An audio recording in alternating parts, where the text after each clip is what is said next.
Creativity is an addiction. It's that one thing that we go to. And when you share it with other people who are also creative or those that are questioning their creativity, and you say, look, it's an addiction, and you live off from it, and you get it from other people. Now, what do you want to do about it? Their eyes begin to open, and they go, I never thought of it that way.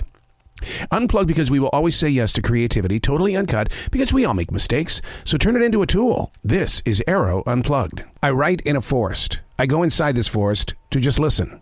What started at the Billy Graham Library in 2015 has evolved into a lifelong journey. Something has always been moving through each and every one of us. We're calling it the calling. These aren't our words. These are the lyrics from Billy's Forest. Chapter number 308, March 26th, 2022. The sun seems brighter this first week of spring, and it somehow automatically feels different.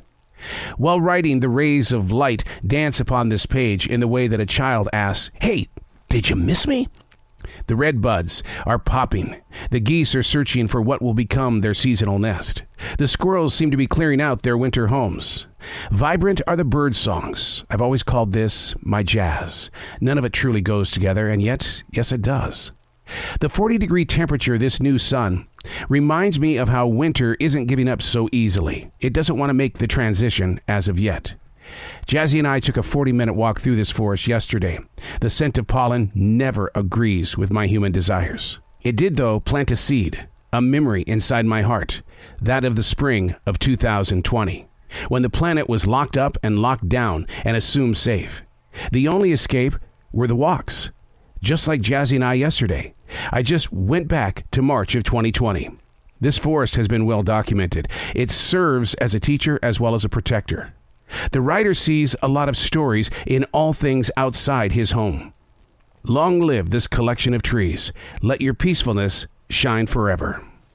As I sit here inside this studio this afternoon, I can see all the trees that were put in the ground in 1997 as seedlings that were anywhere between 3.5 inches long to maybe 7 inches long. Walking into this forest on a daily basis gives me the opportunity to open myself up, to allow things that I can't see and nobody else can see to move through you. Now, some people might say, well, isn't there bad energy out there as well? I don't try to give it a judgment call like that. I just know it's any type of energy that can be turned into what is being called for.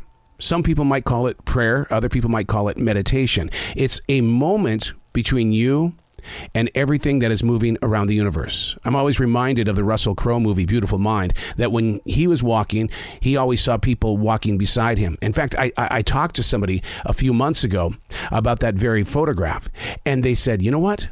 There are people walking beside you at all times. It's the spirit of those that once lived. Their energy is still very much a part of your stroll. It opens your eyes. You begin to listen. You begin to feel. You begin to build upon what it is that you thought life was, but now it's evolving into what life is. A forest. It can be a city street. It can be a park that has no trees. Your place where you get to breathe. That one moment where everything inside you goes, whew. Now come back to it a different day. I'm Arroe. These aren't my words. These are the lyrics from Billy's Forest.